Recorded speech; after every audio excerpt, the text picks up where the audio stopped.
वालेकुम students, welcome to my channel. आज हम की इस वीडियो के अंदर देखेंगे अपना CS201 इंट्रोडक्शन टू प्रोग्रामिंग का लेक्चर नंबर 2। इंशाल्लाह इसी तरह से आहिस्ता आहिस्ता मैं आपके तमाम तर लेक्चर्स जो है वो 45 कंप्लीट कर दूंगा। तो आप तमाम तर नए आने वालों से रिक्वेस्ट ये है कि सब्सक्राइब कीजिएगा मेरे चैनल को और बेल आइकन लाजमी प्रेस करके ऑल पर क्लिक कीजिएगा ताकि आपको हर चीज़ का नोटिफिकेशन जो है वो मिल सके। लेक्चर नंबर 1 और ओवरऑल एक प्लेलिस्ट का लिंक आपको डिस्क्रिप्शन में मिल जाएगा। अगर आपने वो नहीं सुना तो वो बहुत इंपॉर्टेंट है, सुने। इंशाल्लाह आपका तमाम तो सारा कॉन्सेप्ट जो है वो क्लियर हो जाएगा। और प्रैक्टिकल भी हम जो है जब आगे हमारे प्रोग्राम्स आएंगे तो मैं आप लोगों को कंपाइलर पे भी जो है वो समझा दिया करूँगा, नहीं तो हम ज़्यादा फोकस अपना हैंड आउट पर करेंगे। चलते नहीं लेक्चर नंबर 2 की तरफ। समरी देखिए, आपकी सॉफ्टवेयर कैटेगरीज है जिसमें आप एप्लीकेशन और सिस्टम सॉफ्टवेयर पढ़ेंगे। हिस्ट्री सी लैंग्वेज है और डेवलपमेंट ऑफ एनवायरनमेंट ऑफ सी है। तो सॉफ्टवेयर कैटेगरीज देखिए, देयर आर सॉफ्टवेयर की दो कैटेगरीज होती हैं, टू मेन कैटेगरीज। एक सिस्टम सॉफ्टवेयर होता है और एक एप्लीकेशन सॉफ्टवेयर होता है। ये आपका एज अ MCQ से पॉइंट ऑफ व्यू पूछा जा सकता है, एज अ शॉर्ट क्वेश्चन भी आपसे पूछा जा सकता है, तो उसको आप हाईलाइट कर लीजिएगा।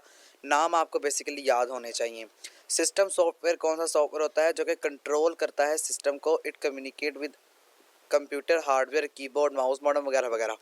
सिस्टम सॉफ्टवेयर आप कह सकते हैं जनाब वो सॉफ्टवेयर होता है जो कि कम्युनिकेशन कर रहा होता है आपके कंप्यूटर के साथ, आपको कम्युनिकेट कर रहा होता है, लिंकिंग करवा होता है। जिस तरह के विंडोज़ हैं, Windows itself is a system software. आपको आपके नाम से पता लग रहा है, सिस्टम सॉफ्टवेयर एक ऐसा सॉफ्टवेयर होता है जो सिस्टमैटिकली काम कर रहा होता है, सिस्टम पर काम कर रहा होता है। तो that's called the system software.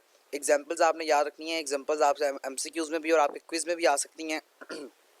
Operating system है, डिवाइस ड्राइवर्स है और यूटिलिटीज़ हैं। ये तमाम जो चीज़ें कहाँ लाया करती हैं जी? ये तमाम जो चीज़ें लाया करती हैं सिस्टम सॉफ्टवेयर के अंदर।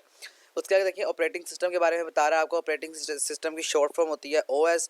और इसी के साथ साथ ऑपरेटिंग सिस्टम क्या काम कर रहा होता है? ऑपरेटिंग सिस्टम रिस्पॉन्सिबल होता है सॉफ्टवेयर आपके कंप्यूटर्स को अटैच करने में, आपके कंप्यूटर्स को दूसरी एप्लीकेशन चलाने का। और इसी के साथ साथ ऑपरेटिंग सिस्टम आपको लिंक करवाता है। लिंक करवाने का मतलब ये होता है कि जिस तरह आपने कीबोर्ड लगाया है, माउस लगाया है, हार्डवेयर डिवाइसेस कोई भी आपने लगाई है, तो वो आपको लिंकिंग करवा देगा ताकि आप उससे बातचीत कर सके।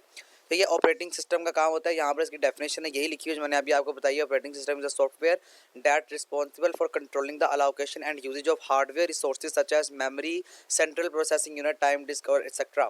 यानी कि आपको जो सिस्टम सॉफ्टवेयर होता है, आप सिर्फ इतना कह सकते हैं कि ये रिस्पॉन्सिबल होता है जो हमारा काम करने का।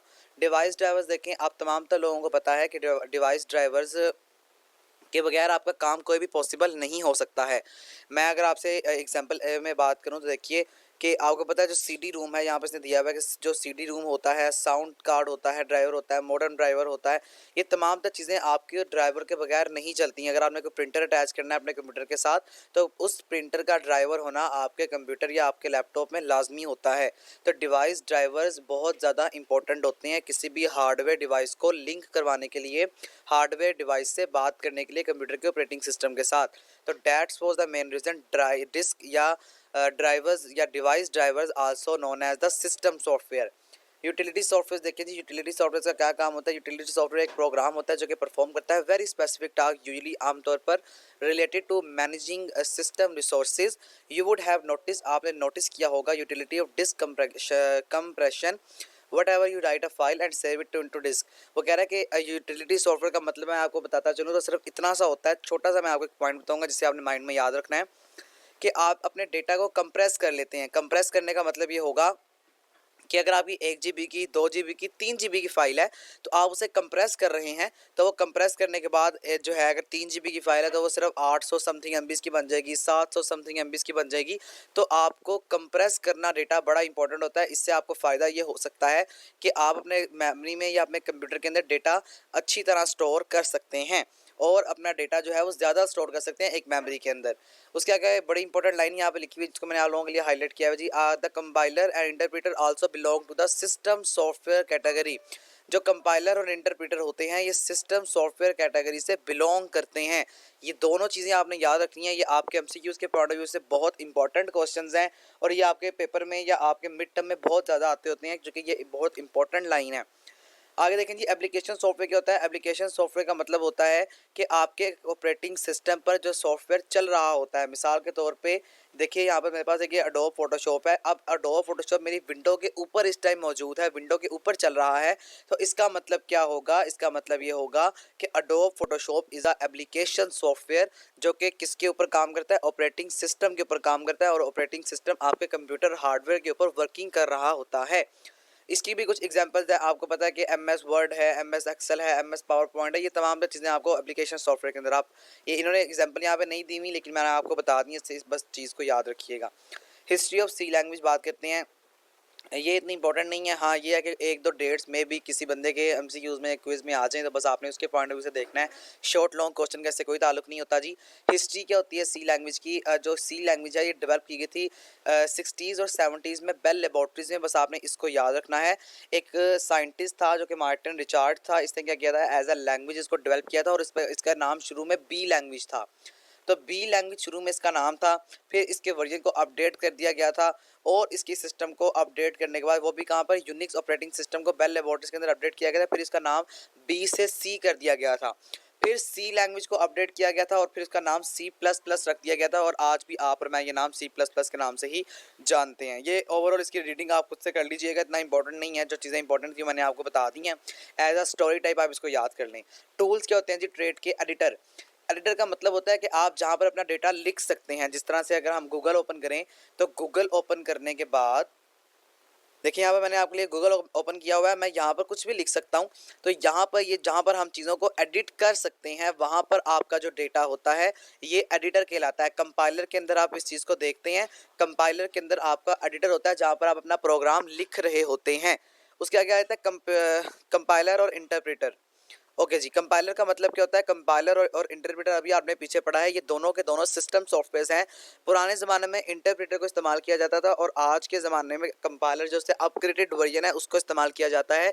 दोनों का काम ये होता है कि ये जो होता है हाई लेवल लैंग्वेज को कन्वर्ट करते हैं मशीन लैंग्वेज के अंदर। और मशीन लैंग्वेज देखें यहाँ पर सारा लिखा हुआ है।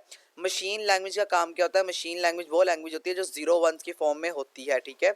तो 0 1 की फॉर्म में जो लैंग्वेज कहलाएगी वो मशीन लैंग्वेज होगी। मशीन लैंग्वेज 0 1 की फॉर्म में होती है। ये इसको कन्वर्ट करते हैं, चूँकि हमने इतना लंबा कोड होता है हम याद करने की एबिलिटी नहीं रखते, इसलिए हमें कंपाइलर की ज़रूरत पड़ती है। दोनों में डिफरेंस आपने याद रखना है। आपको as MCQ point of view पूछा जा सकता है डिफरेंस क्या है दोनों का। तो दोनों का डिफरेंस ये है कि कंपाइलर होल प्रोग्राम को कन्वर्ट करता है, जबकि इंटरप्रेटर जो होता है वो A 1 by 1 करके प्रोग्राम को कन्वर्ट करता है। डीबगर किसे कहते हैं जी, डीबगर का मतलब ये होता है कि आपके एरर को फाइंड करना, और ये यूजफुल बड़ा इंपॉर्टेंट होता है। आपको पता है कि अगर इसकी डेफिनेशन आपको है तो आप सिर्फ ये लिख दें कि the process that finding the error, ऐसा अमल जो फाइंड करता है error in the program, program में से डेट्स कॉल्ड द डीबगर, वो डीबगर कहलाता है। लिंकर देखें जी, लिंकर क्या होता है। लिंकर का मतलब होता है कि आपकी चीज़ों को लिंक करवाना है। आप लिखते हैं, अगर किसी ने ICS फिजिक्स किया हुआ है तो आप लिखेंगे हैशटैग इंक्लूड iostream.h। ये आगे जाके आप प्री प्रोसेसिव डायरेक्टिव्स फाइल पढ़ेंगे, वहाँ पे इंशाल्लाह मैं आपको करवाऊंगा। तो वहाँ पे आप जब हैश टैग इंक्लूड लिखते हैं, तो हैश टैग इंक्लूड का मतलब है कि इस फाइल को इंक्लूड कर दिया जाए, शामिल कर दिया जाए। अब ये काम कौन करता है, ये लिंकर करता है। वो लिंक करवा देता है मुतलका फाइल जो कि हमने उसको आगे दी होती है।